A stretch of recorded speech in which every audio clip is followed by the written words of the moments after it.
And Your Excellency, the economy. What is ailing us? The economy. What is ailing us? The economy. What is ailing us? The economy. Kenya is one of the few countries that you can call a public rally at Uhuru Park on a weekday and it will be full because of unemployment. All right, and you're right back on News Review with our panelists Javas Bigambo, Wanjiru Gikonyo, Dr. Sam Kamau, and Ambassador Yvonne Hamati. And looking at the year 2019 and what it was, and Musalia Mudavadi there captures what he believes, and many Kenyans believe, is the challenge that is facing the country. And this is also the year that we were told that we created 800,000 jobs, most of them in the informal sector, excuse me, but some of them also affecting those temporary jobs, like the IEBC election of 2017. They were saying that the financial year of 2018 created 800,000 jobs, but of course after the election they were gone.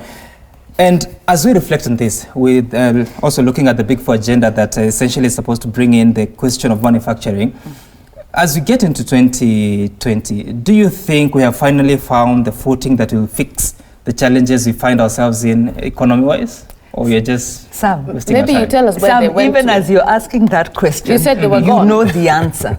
Because our economy is in dire straits. Our economy is shrinking.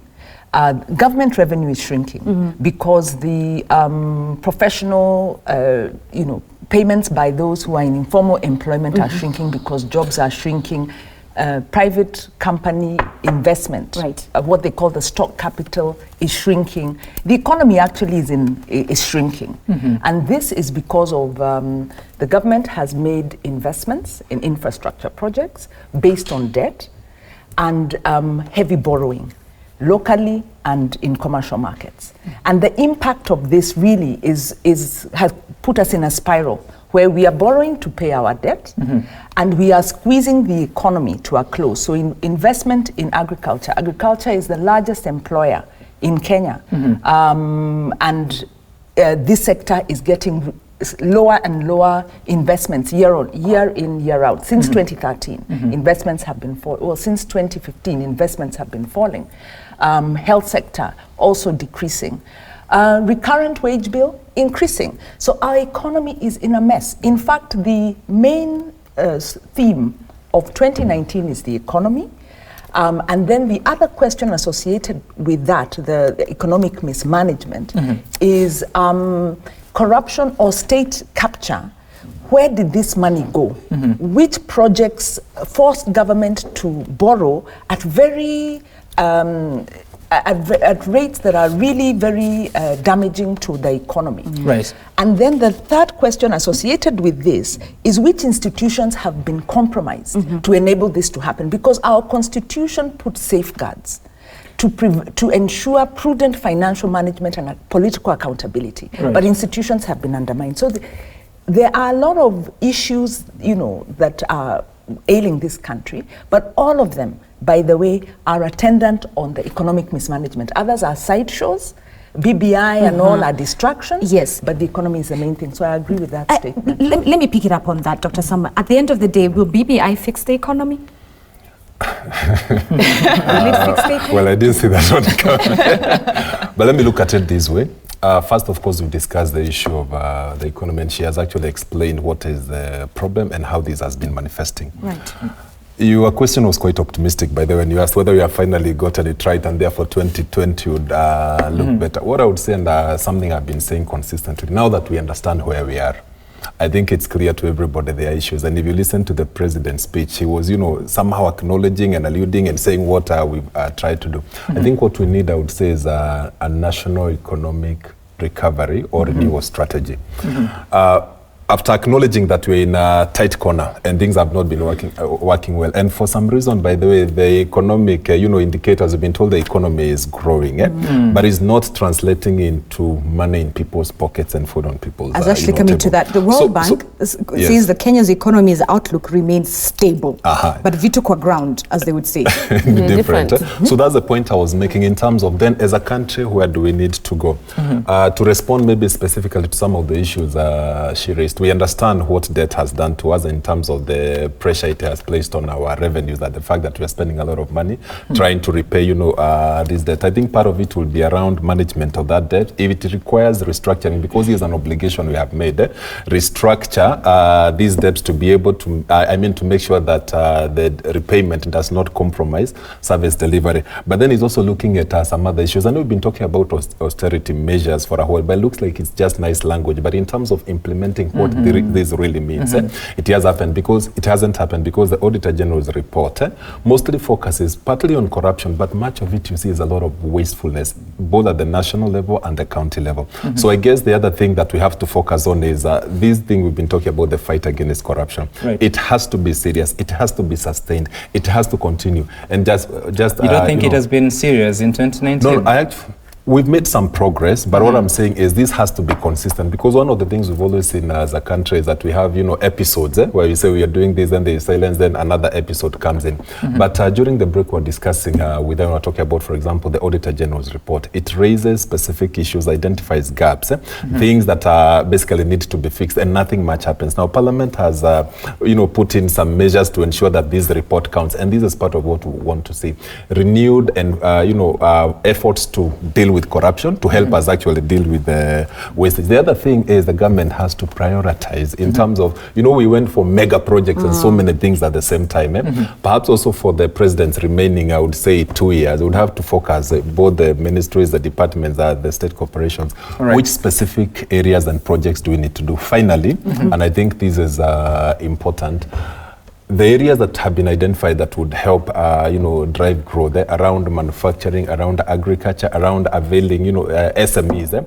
I think our strategies have to focus on that so that people actually feel it. One of the positives that I have to say is around when the government, I think the president gave a directive that all pending bills have to be paid, because it has been one of the issues, both at the national and the county levels, that people who are doing business with government, people who supplied, the counties, they took loans to be able to do this, and those have not been paid. For some reason, these has caused serious pressure on these people. So if this is paid, then we can say it is some of those small steps that can be made to help us achieve something in 2020. So I'm still optimistic somehow, but we have to acknowledge where we are and what we must prioritize to ensure we can make progress. Even though some countries have rejected that precondition that for them to receive the monies, they'll have to clear the pending bills. But Ambassador Yvonne, so the government has been busy with the standard gauge railway. They've also been busy with the special economic zones, so-called the Dongo Kundu Road. Talk about Naivasha, which I think there is supposed to be an event happening. Is it today or this week? I think it's today actually. So these mega projects that we see being implemented, how do you ensure in 2020 that they were not just building the big infrastructure, but also trickling down to the Mwananchi who may not have a hand in implementing such projects? I think we make assumptions that the project started today, or the project started with the current government. Some of these projects actually began a long time ago, from former President Moi, mostly with former President Mwai Kibaki. So this is an ongoing project, and on this, you have something to say? Oh yes, if you want me to, but I think they are not ongoing projects. They are in one way, but because we have a Vision 2030 that anticipated certain which started with President Kibaki, as I was saying. But they therefore, going back with Wanjiru, maybe we can allow her to finish. Yes, no, she called me in. No. I was just saying because you were shaking your head, and I was wondering why you were doing that. Stop shaking my head.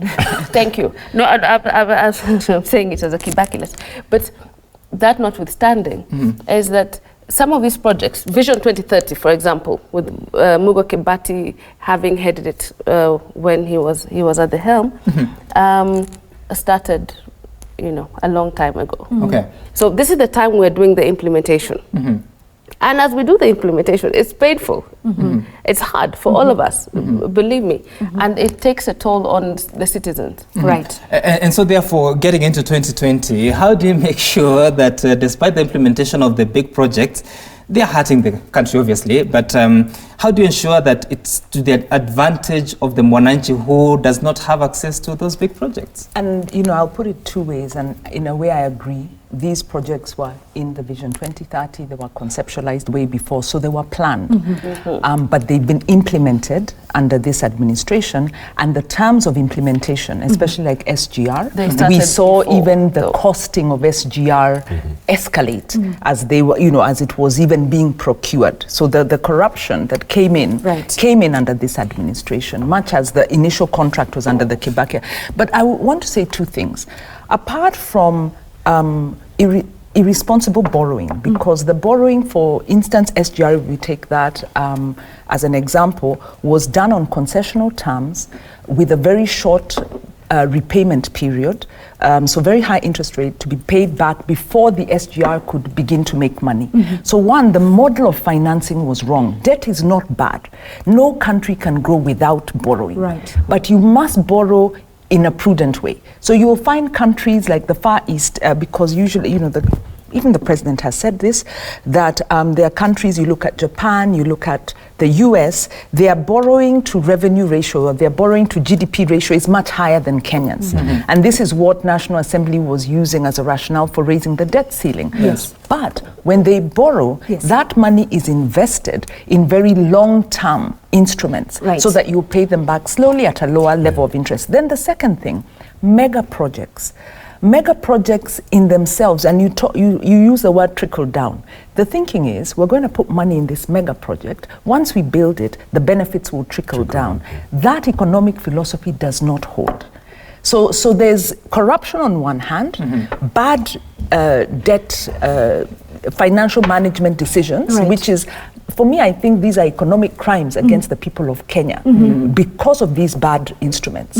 And then there is the concept itself, which needs to be discussed. For instance, this big, is it Athi Galana? This the big rice project that received a negative environment impact assessment. There were questions raised about its viability. Galana. But, yes. But then the government went ahead to put in the money. Experts were telling them, if you want to support this kind of project, most farmers in Kenya are in small shareholding. Yes. So work with the small farmers, help them set up cooperatives, and let them grow the rice, and then aggregate the rice and provide this to the country. When you're taking me to my next question, and now that we're here on this conversation of mega projects, even I'm coming to the aspect of corruption, but I want to hear from Javas first. Let's talk about that, the aspect of corruption in these big major projects, because if there's something that we tend to forget, it's not just the economic crime. It's what we've been seeing this year, our SMEs, the fact that we have foreigners coming in to do work that Kenyans can do. At the end of the day, still feeding into the unemployment issue, still feeding into the corruption issue, because they need documents to come in and do this work. So even as we're having this conversation of massive projects and economic crime, can we touch on that? How Kenyans at the SME level have been affected by these mega projects and foreigners coming? At the risk of sounding like a pessimist on a fast horse, I would say that we must appreciate the hard fact that ours is an economy that requires palliative care. The kind of hemorrhage that is self-evident to any objective onlooker across this nation, issues that have been spoken about extensively and quite eloquently by my fellow panelists, are things that should concern all of us. But trouble is that far too many of us are not willing to ask very critical questions. When Galana Kulalu failed, did we ask and have we continued to ask critical questions and hold the government to account, which demonstrated in word and fact that upon the success of that project, there will be a turnaround in terms of food security in this country? When we see the issues of Eurobond and the country borrowing extensively, we forget that in Article 10, Sub-Article 2 of the Constitution, one of the national values is sustainable development. Is this sustainable? Now, when we see the Auditor General asking critical questions about financial management at the county levels, are we willing to ask these questions of our county leaders? and demand that they must actually be held to account by Kenyans- way of the PFMA. Right. But Kenyans want the question all, and it's been a big issue where you go to Kikomba, you go to certain industries where you find the likes of Mama Mboga. Those industries are being penetrated by foreigners. How is Mama Mboga supposed to provide for her Very family? true. I have traveled the length and breadth of this country. When you go the far north, you realize that with the proclamation that the economy is doing so well, question arises, for whom is it doing so well? Right. Because when you look at the average family across this country, in the north, south, and even to the west, you realize that far too many families are becoming even poorer by the day. When you turn the pages of our newspapers, how many companies are we seeing being auctioned? Companies that are working with and providing services for the national government and county governments. If at all, nearly every company is being auctioned, which economy is doing well and for whom? Right. Yvonne, let me bring you in as you also touched on the issue of corruption. Yeah. Well, let me start with the issue of foreigners. And I would like to say that contrary to public opinion, Kihalangwa and Matiang'i have actually done very well when it comes to the issue of foreigners coming in and working without proper work permits and everything else. But I am biased. But we must realize that Kenya actually hosts the United Nations offices in Nairobi, the only country in the south that hosts a UN headquarters. And therefore we have many foreigners that come in. And we must stop this bias against anybody that is not one of us. We already have it amongst us as Kikuyus and Luyas and Luos and Kisis and everybody else, other than, you know, bringing in everybody else. And it's actually a great... I agree with Ambassador Hamati to the extent that we are a nation that actually is admired by many. And yes, we host the United Nations offices this side. But look, and also like what some asked, and also many other international organizations, not just the UN. Very true. The UN is what I've brought in as a first, because that's the biggest international organization. But question arises. In the region and in Africa, we are known. Yes. Let me tell you, right, to be the friendliest nation to foreigners, to international organizations. Everybody wants to come and set up their organizations. Actually, the question we should be asking ourselves is why we are not hosting a lot more international organizations. Now, that's quite right. But for me, my concern is let's this. interrogate this first. If at all, the Bretton Woods institutions grant loans to Kenya, give loans to Kenya, and then still send expatriates to come and handle various critical issues to do with the same funds. Like what? If at all, we have got, for example, the Chinese government giving a loan to Kenya for this year, and then sending thousands upon thousands of Chinese to come and do work. I think you've exaggerated. I'm not exaggerating. In fact, hyperbole is not even my second name. But, no, let's face it. Thing is this, some of the works that are being done by some Chinese, and I don't have a problem against Chinese. Okay.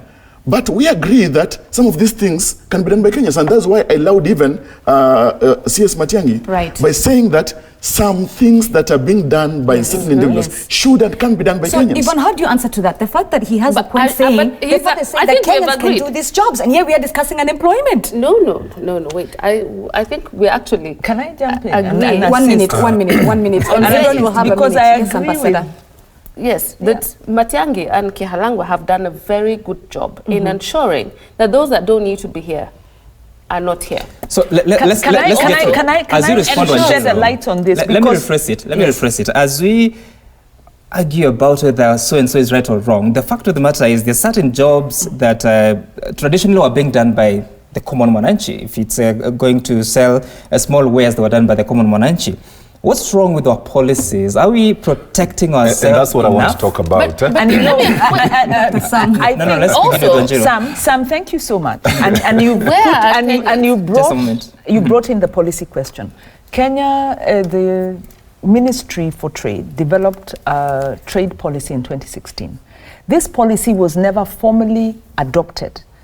It had a section looking at informal trade because 85% of employment is in informal trade, and this is unprotected.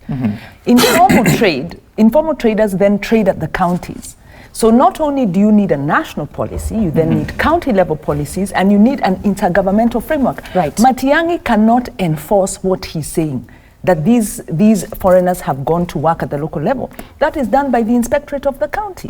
So the total breakdown is because the policy framework was not adopted. And the reason it wasn't adopted is because mega projects make good money for people who sit at the national government. Okay. The moment you go into bottom-up development, it means that you then disperse, okay, if it's corruption, you're dispersing the opportunities to the local level, and you stop the mega projects, you stop the mega health projects, you stop the mega, like we were talking about, Galana projects. You know, these big projects become smaller projects. Right. Okay. So the point here is that the SME sector is suffering, and SMEs, by the way, are better off than MSMEs because SMEs are very small in number. These tend to have more professional people.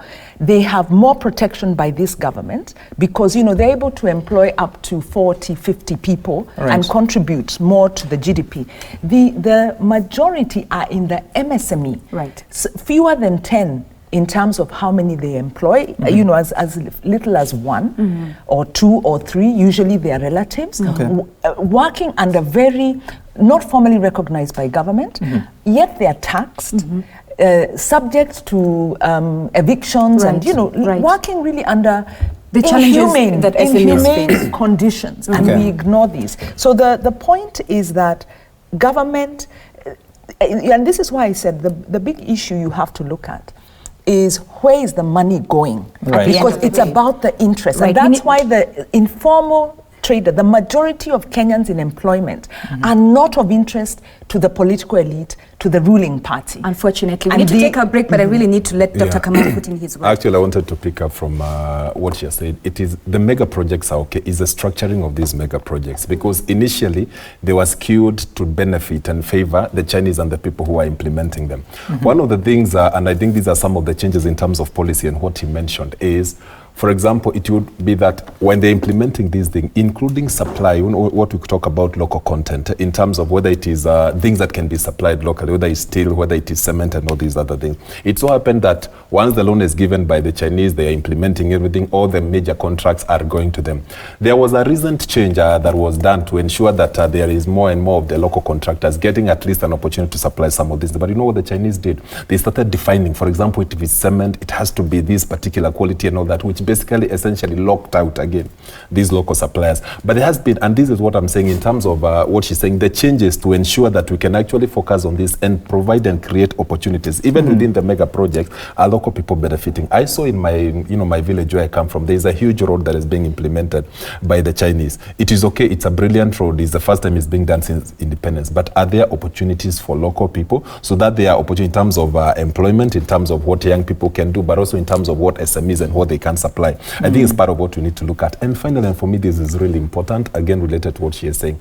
It's also how we have opened up as a country, partly because of Trade and Licensing Act. It happens that when the Chinese, and here you can compare with Ethiopia and other people, when the Chinese come, basically they want to do it at the level of manufacturing, they want to do it at the level of distribution, they want to do it at the level of retail, wholesale, and everything. So basically controlling the whole chain. If we could lock them perhaps at the level of manufacturing, so that you leave distribution, leave retail, and leave, you know, to local people, then we can say we are making progress, and that is an issue of government policy. But we'll also ask what happens in UAE. No, wait.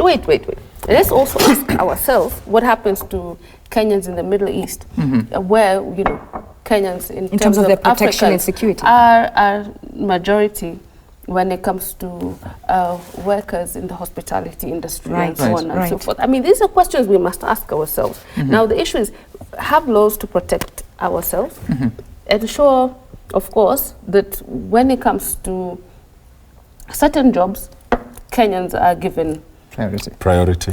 priority. All right, and President, However, yes, we need to sign out from this conversation. However, President Uhuru Kenyatta on the Jamhuri Day, he said that our economy is growing and we need to accelerate this through enterprises, through reductions of levies where possible. And he said that there have been challenges in taxes, and he ordered the National Treasury and KRA to review the taxes, and especially for the small business enterprises. And of course, so that's what he has been saying. We hope it will be done. I don't know whether it will impact on the small businesses when it comes to 2020.